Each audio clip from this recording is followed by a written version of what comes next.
Salut YouTube, nous y voilà, Apple a présenté ses nouveautés logicielles et la très attendue Apple Intelligence. La keynote était très dense et remplie de bonnes surprises, enfin pour ceux qui n'ont pas suivi les rumeurs.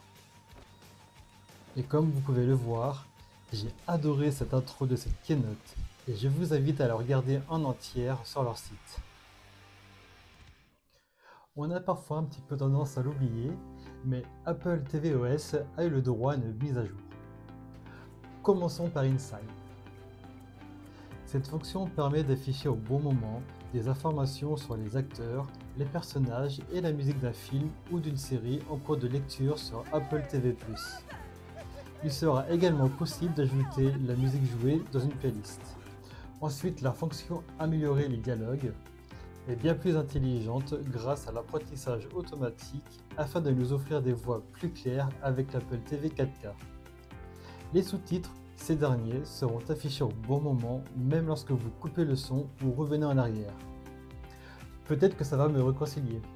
Apple annonce aussi la prise en charge du 21/9 pour les rétroprojecteurs et a aussi présenté des nouveaux économiseurs d'écran dont Snoopy.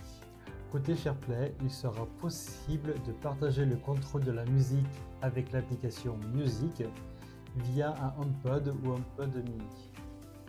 Lors des appels FaceTime, il sera possible d'afficher des sous-titres. Pour l'instant, ça sera réservé aux US. Pour l'application Fitness, celle-ci a été améliorée avec des nouvelles rubriques et des nouveaux trophées pour vous motiver.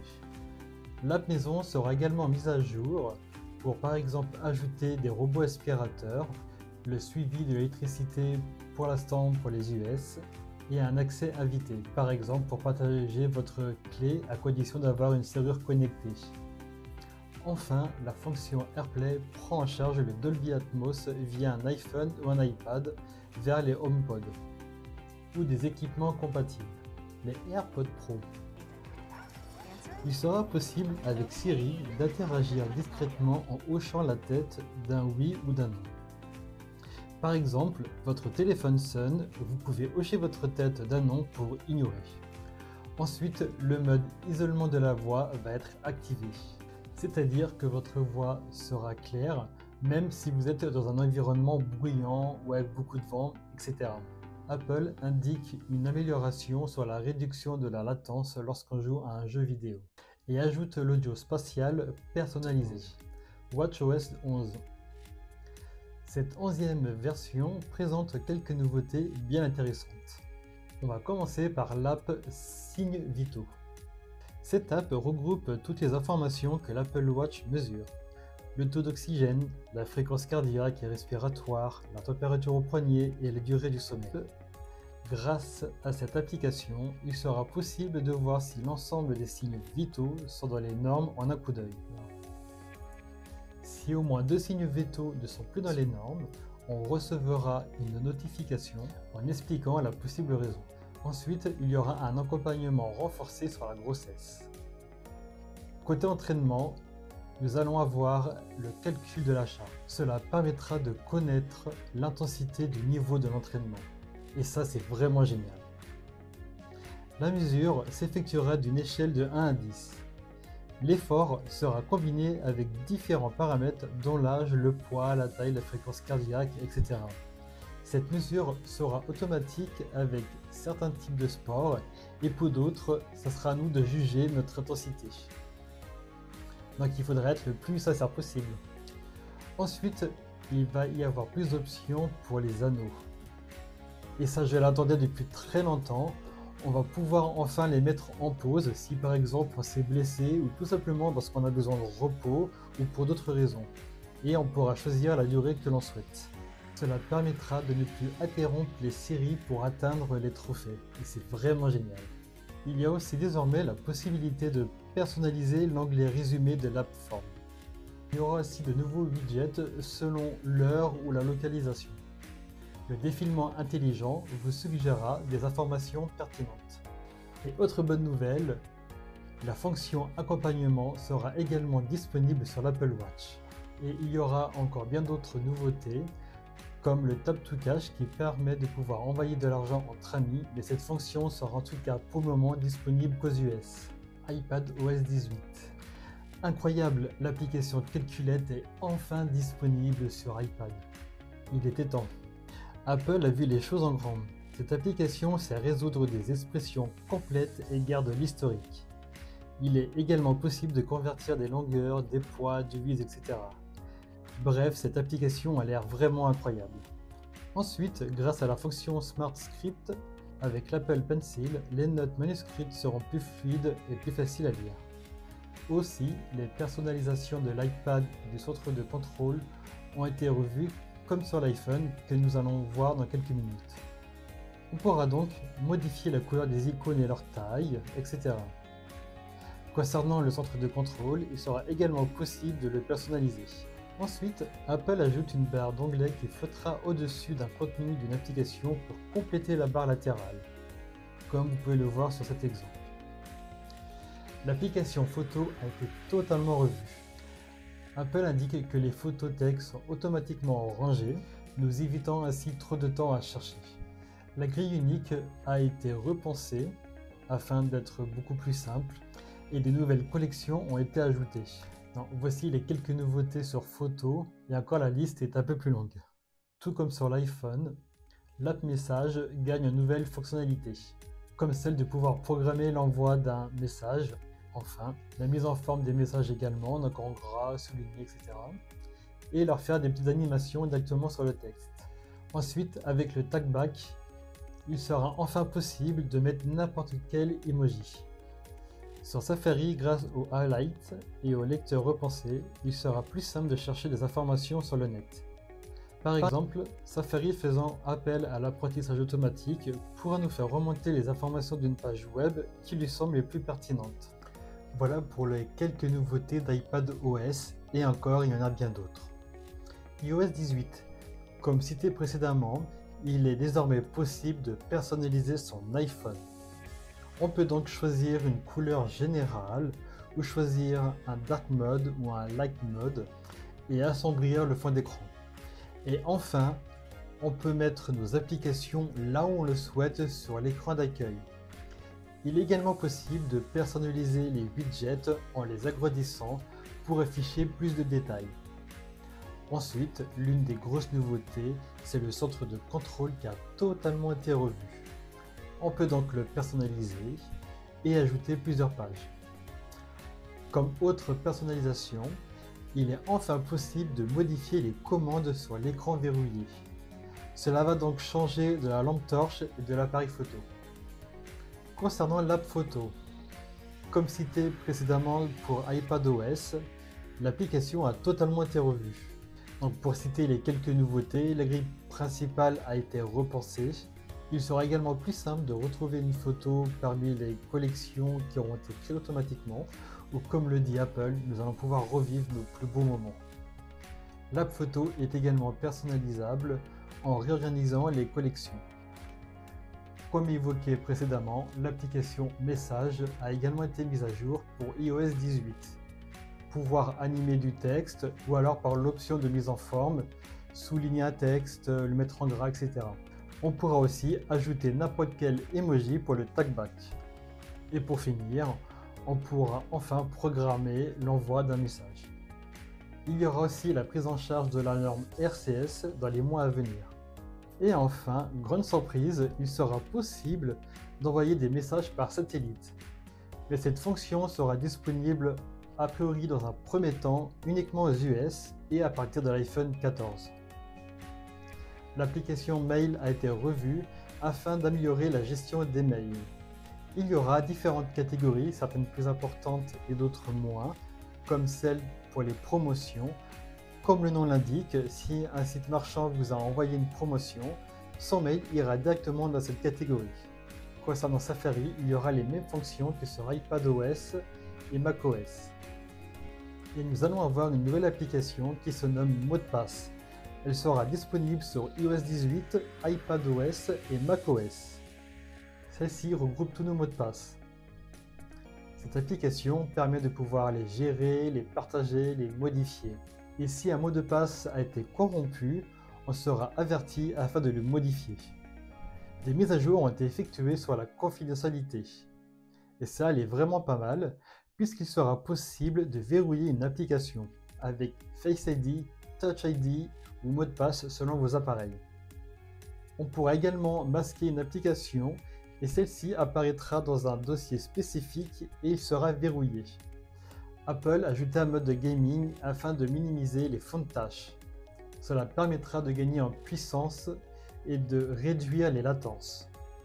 Voilà pour les quelques nouveautés d'iOS 18 parmi tant d'autres. Le nouveau macOS s'appelle macOS Sequoia. Il est possible de projeter l'écran de son iPhone sur le Mac et d'y accéder normalement. Les notifications de l'iPhone s'affichent également sur le Mac. On peut aussi partager des fichiers entre l'iPhone et le Mac en toute simplicité. Pendant l'utilisation, bien entendu, l'iPhone restera verrouillé. macOS reprendra les mêmes fonctionnalités de Safari et l'application mot de passe que sur iPhone et iPad. Concernant la disposition des applications ouvertes, il sera plus simple de les agencer sur l'écran, comme avec Windows par exemple. Ensuite, la visioconférence a été repensée et sera donc compatible avec FaceTime et Zoom. Par exemple, l'intervenant pourra voir ce qu'il va partager avant de lancer le partage d'écran. Il sera également possible d'ajouter un élément en arrière-plan.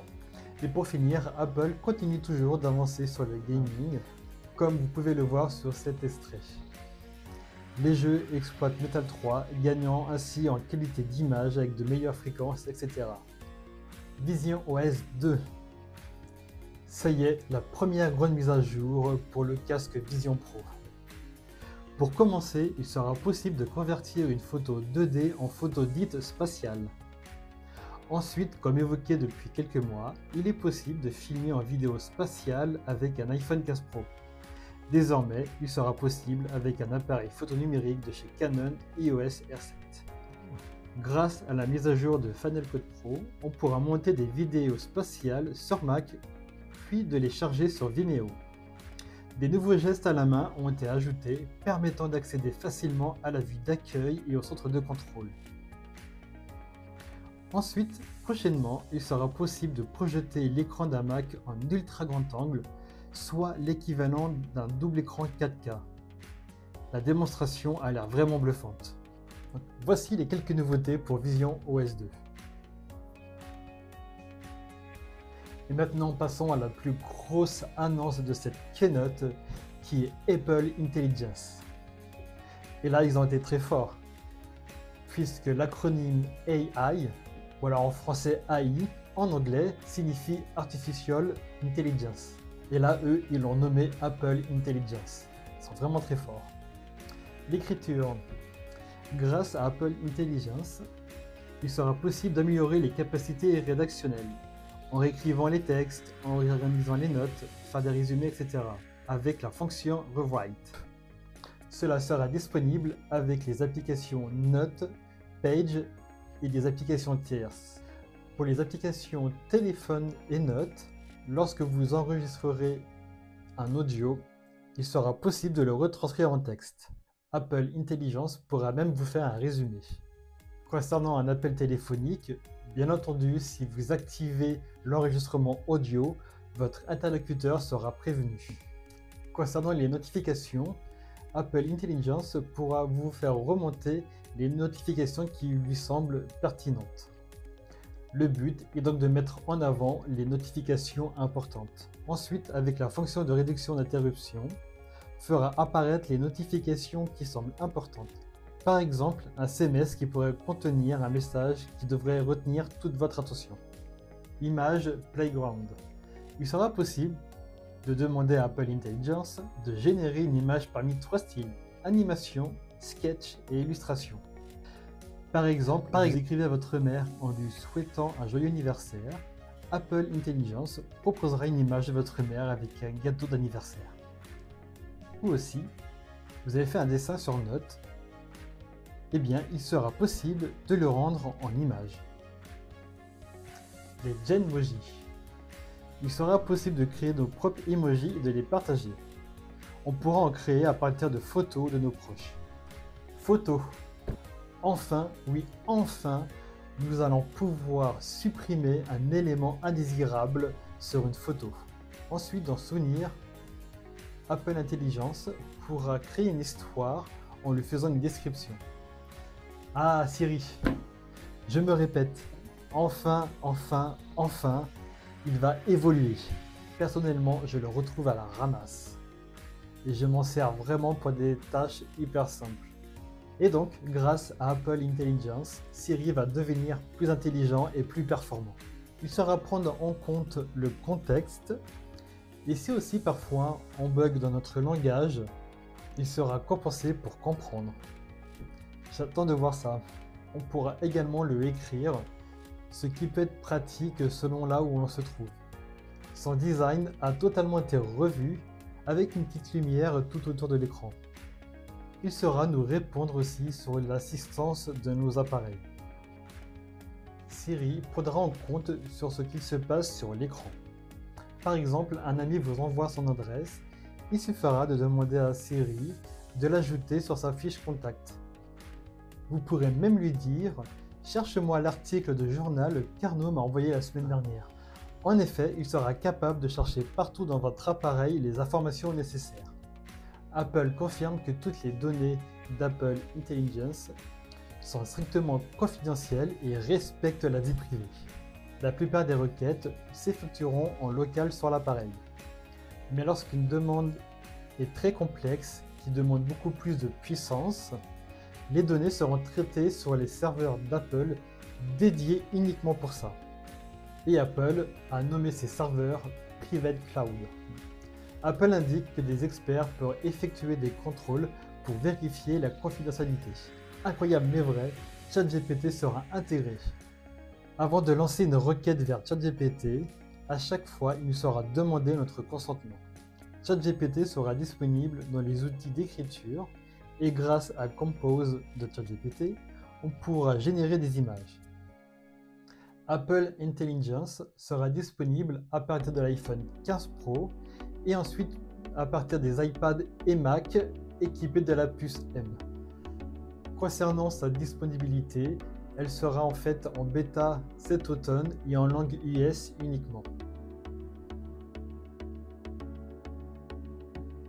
Comme vous avez certainement pu le constater, cette keynote fut assez dense et remplie de nouveautés. J'ai fait le choix de ne pas toutes les citer, mais plutôt de vous présenter celles qui ont vraiment retenu toute mon attention. Et vous, quelles sont les nouveautés qui ont attiré le plus votre attention? J'espère que cette vidéo vous aura plu, en tout cas moi j'ai pris beaucoup de plaisir à la faire. Et surtout, continuez à me soutenir en mettant encore des petits j'aime, des petits cœurs, en mettant des commentaires et en vous abonnant à ma chaîne YouTube. Et je vous dis à très bientôt.